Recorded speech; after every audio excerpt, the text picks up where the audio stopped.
Well, here's the latest update, if I can get this thing to take a decent looking video. Bear with me because it gets a little blurry. Front end's done.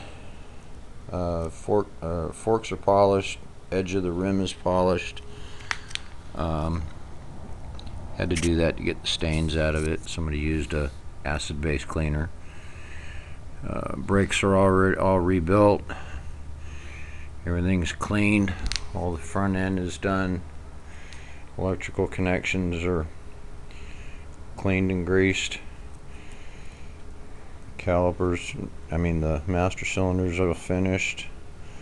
I redid the plastic for the top of the fuse cover.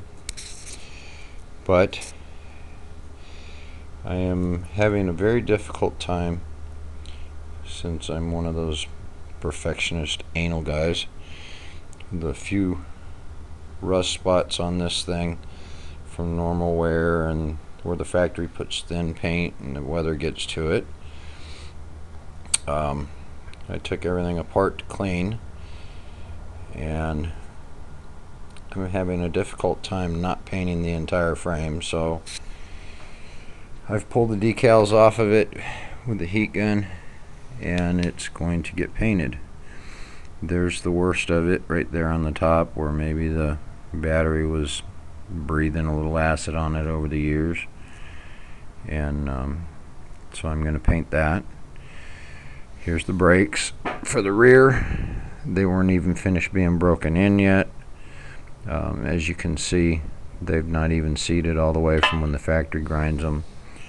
There is the drum inside. By the way, the brakes and the drum and everything is just the way I took it apart. I have not cleaned anything. Everything is just really been sweet. I don't know why I'm being so picky with this thing, but whoever gets it, I want them to know it's right. Rear shock, just dirty. All the rubber's still in good shape. The only thing I'm going to have to do to it is do the correct kickstand. Somebody's obviously broke off the thin one and made one that isn't exactly right.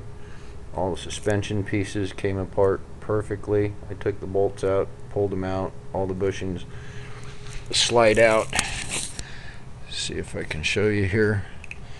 This is the way it is. I haven't cleaned anything yet, but like I've said before, this thing is ultimately clean. No rust in any of the suspension. So it's now going to get a fresh paint job, and I will taking some pictures, but this video will show the proof of all the little stuff on it that didn't need much. Anyway, update next time, and it'll be freshly painted, decals back on, going back together.